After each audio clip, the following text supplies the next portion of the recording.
Hello दोस्तों, स्वागत है एक बार फिर से आप सभी का आपके अपने यूट्यूब चैनल स्टडी फास्ट में।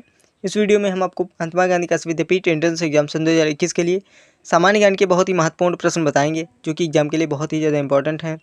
कुछ लोग कमेंट करके बोल रहे हैं क्वेश्चन आंसर को इंग्लिश में भी कराएं। तो अगर आप लोग क्वेश्चन आंसर की इंग्लिश में PDF आना चाहते हैं तो आप हमें टेलीग्राम या फिर इंस्टाग्राम दोनों जगह फॉलो कर सकते हैं। वहाँ पर हम इसकी PDF अपलोड कर देंगे। तो आप अगर पाना चाहते हैं तो जल्दी से जल्दी वहाँ पर आप हमको फॉलो कर सकते हैं। खासकर हम टेलीग्राम पर ज़रूर ही अपलोड कर देंगे। तो शुरू करते हैं आज का वीडियो। पहला क्वेश्चन है, चोला राजाओं ने किस धर्म को संरक्षण प्रदान किया? जो चोल राजा थे तो इन्होंने किस धर्म को संरक्षण प्रदान किया था? ऑप्शन है जैन धर्म, बौद्ध धर्म, शैव धर्म या फिर वैष्णव धर्म। तो इसमें से राइट आंसर है शैव धर्म। तीसरा ऑप्शन बिल्कुल ही सही है। चोल जो राजा थे उन्होंने शैव धर्म को संरक्षण प्रदान किया था। अगला क्वेश्चन है, विजय स्तंभ कहाँ स्थित है? तो इसका राइट आंसर है चित्तौड़गढ़। चित्तौड़गढ़ में विजय स्तंभ स्थित है। तो तीसरा ऑप्शन इसका बिल्कुल ही सही है। नेक्स्ट क्वेश्चन है, सन 1857 के निम्न नेताओं में से किसने सबसे पहले अपना बलिदान दिया था? जो 1857 की क्रांति हुई है उसमें किसने सबसे पहले अपना बलिदान दिया है? बहुत ही अच्छा क्वेश्चन है। तो मंगल पांडे इसका राइट आंसर हो जाएगा। चौथा ऑप्शन बिल्कुल ही सही है। 1857 की क्रांति में मंगल पांडे ने सबसे पहले अपना बलिदान दिया था। अगला क्वेश्चन है, सांप्रदायिक निर्वाचन क्षेत्रों की पद्धति की शुरुआत भारत में किसके द्वारा हुई है? बहुत ही अच्छा क्वेश्चन है।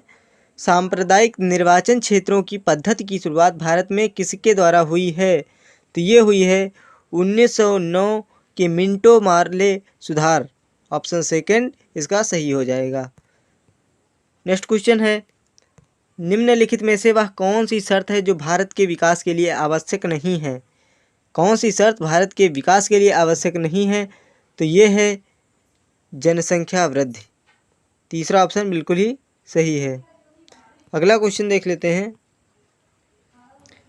निजी प्रयोज्य आय क्या होती है? निजी प्रयोज्य आय क्या होती है? तो ये होती है निजी आय से परिवार द्वारा चुकाए गए प्रत्यक्ष कर घटाने के बाद प्राप्त आय। तीसरा ऑप्शन सही हो जाएगा।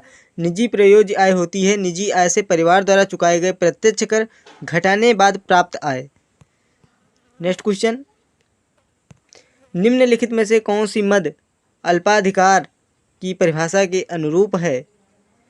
तो कौन सी मद अल्पाधिकार की परिभाषा के अनुकूल है? तो ये है सिगरेट उद्योग। पहला ऑप्शन बिल्कुल ही सही है।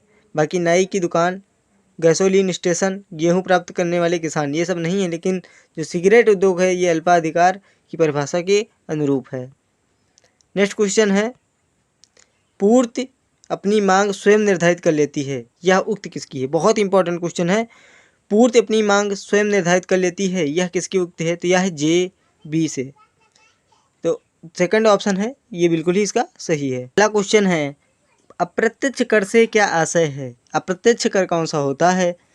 बहुत ही अच्छा क्वेश्चन है। तो इसका राइट आंसर है करदाता और सरकार के बीच कर के संदर्भ में कोई सीधा संबंध ना हो। मतलब कोई अगर सीधा संबंध नहीं होगा तो वो अप्रत्यक्ष कर की श्रेणी में आता है। कर देने वाला और सरकार के बीच जो कर होता है वो सरकार और इन दोनों के बीच सीधा संबंध ना हो तो अप्रत्यक्ष कर की श्रेणी में आता है। तो पहला ऑप्शन बिल्कुल ही सही है। अगला क्वेश्चन है, पूर्ण उपयोगिता की आवश्यक शर्तों में से एक है। तो 4 ऑप्शन दिए गए हैं। तो इसका राइट आंसर है ऑप्शन नंबर 4। किसी एक समय में एक जैसे सामान के लिए एक समान मूल्य, मतलब जो एक समय में एक जैसे सामान के लिए एक समान मूल्य, यह पूर्ण उपयोगिता की आवश्यक शर्तों में से एक बहुत ही इंपॉर्टेंट है। अगला क्वेश्चन बहुत ही इंपॉर्टेंट है, मानव शरीर में डिहाइड्रेशन निम्न पदार्थों की कमी के कारण हो जाता है। डिहाइड्रेशन किस पदार्थ की कमी के कारण होता है? तो ये होता है जल के कारण। चौथा ऑप्शन बिल्कुल ही सही है। हाइड्रेशन से ही आप समझ सकते हैं कि जल के कारण ये सही होगा। अगला क्वेश्चन है, निम्न में से कौन सा पक्षी आकार में सबसे बड़ा होता है? आकार में सबसे बड़ा होता है तो ये होता है शुतुरमुर्ग। तीसरा ऑप्शन बिल्कुल ही सही है। परख नली शिशु के संबंध में तथ्य क्या है? परख नली शिशु के संबंध में तथ्य क्या है? तो ये है चौथा ऑप्शन, अंडे का निषेचन माँ के शरीर से बाहर किया जाता है? परखनली शिशु के संबंध में तथ्य है कि अंडे का जो निषेचन होता है माँ के शरीर के बाहर किया जाता है।